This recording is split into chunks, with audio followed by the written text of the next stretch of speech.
Assalamualaikum warahmatullahi wabarakatuh. Perkenalkan, kami dari kelompok 4 yang beranggotakan Fajari Akbar, Farah Trikinanti, dan saya sendiri Mutia Ananda. Di sini, kami akan menyampaikan hasil diskusi kami mengenai monitor tim pengawas netralitas ASN sebagai upaya mengatasi pelanggaran netralitas ASN saat pesta demokrasi. Selanjutnya pada pendahuluan, berdasarkan Undang-Undang Nomor 5 Tahun 2014, diperlukan ASN yang profesional, bebas dari intervensi politik, bersih dari praktik korupsi, kolusi, dan nepotisme, mampu menyelenggarakan pelayanan publik bagi masyarakat, dan mampu menjalankan peran sebagai perekat persatuan dan kesatuan bangsa berdasarkan Pancasila dan Undang-Undang Dasar 1945. Bebas dari intervensi politik, di sini maksudnya adalah tidak turut serta dalam kegiatan politik, seperti ikut mengkampanyekan atau serta secara terang-terangan mendukung salah satu paslon dalam proses pemilihan pemilu.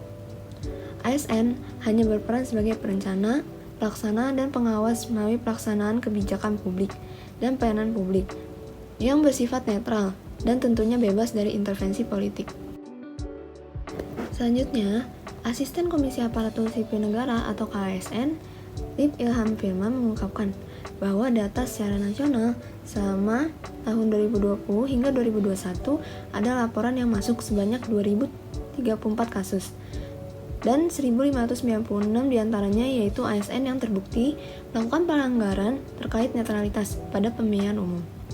Melihat masih banyaknya kasus ASN yang tidak netral, maka diperlukan penegakan hukum terhadap pelanggaran netralitas ASN. Sebenarnya sudah ada beberapa regulasi terkait netralitas ASN agar tidak terintervensi dalam proses penyelenggaraan politik.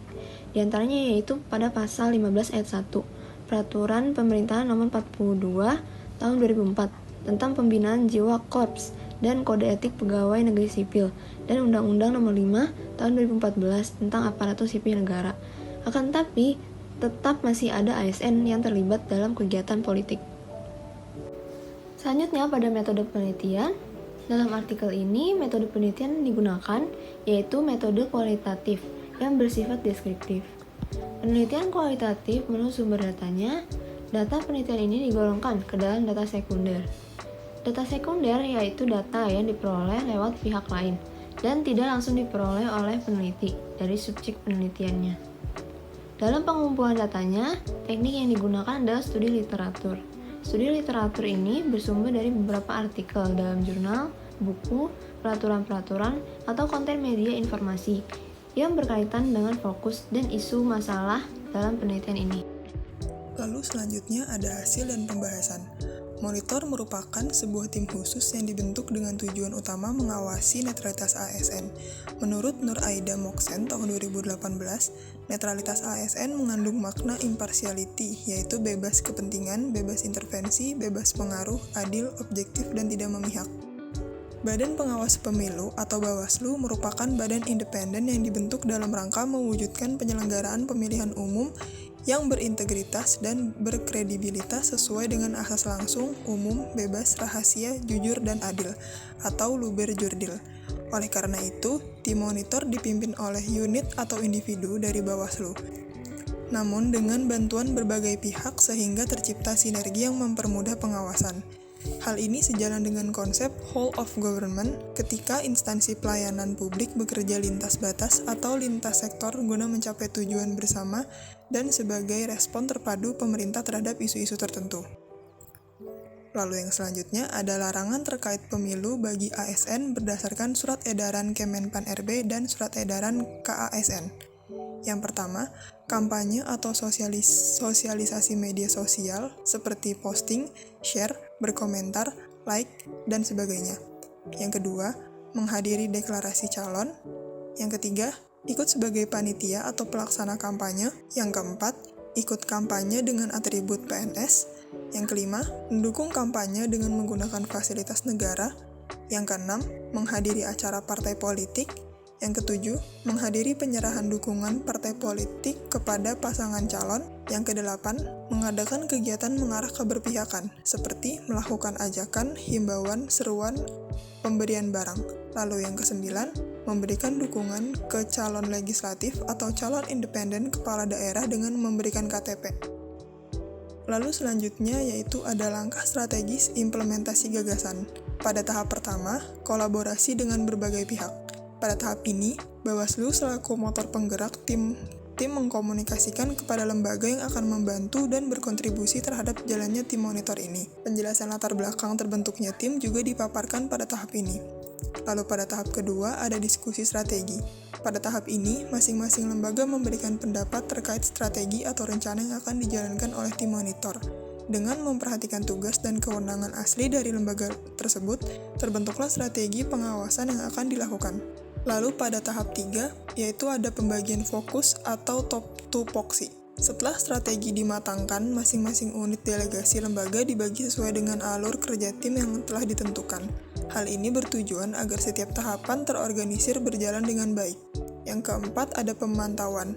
Pada tahap ini, dilakukan pemantauan terhadap ASN sesuai dengan peraturan dan ketetapan yang berlaku, yaitu Surat Edaran Kemenpan RB dan Surat Edaran KASN. Yang kelima, ada tahap peneguran atau pemanggilan, yaitu jika terdapat dugaan pelanggaran, maka ASN yang terkait akan dipanggil oleh tim monitor dan akan dilakukan pembuktian dan dicek apakah betul terjadi pelanggaran netralitas. Lalu yang terakhir, tahap pemberian sanksi atau hukuman.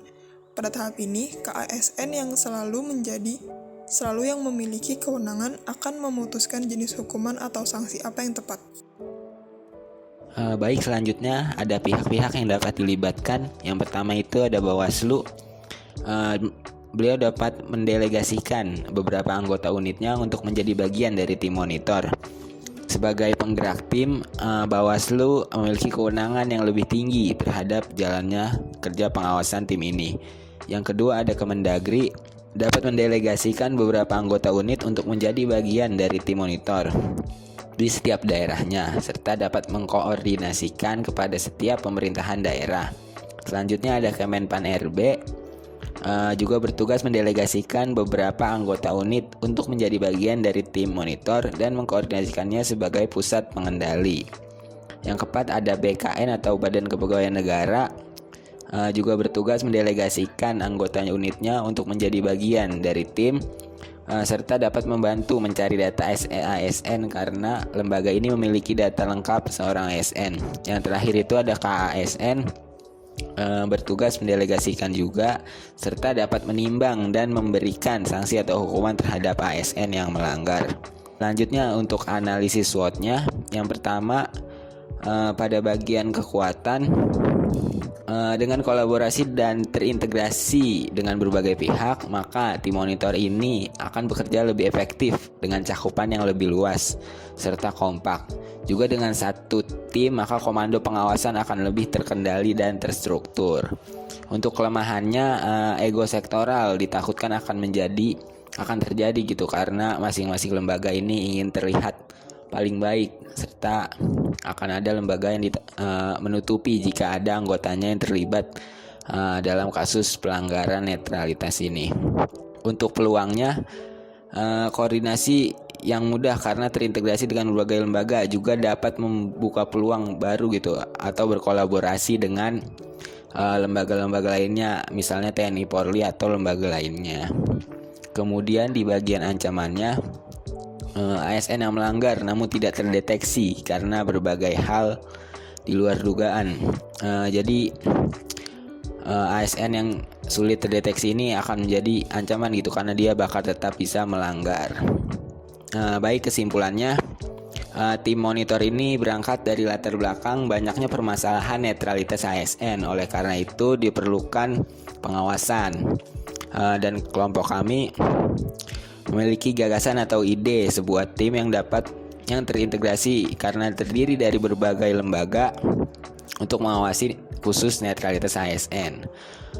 Diharapkan lembaga gagasan ini dapat mengawasi pelanggaran netralitas agar lebih maksimal gitu.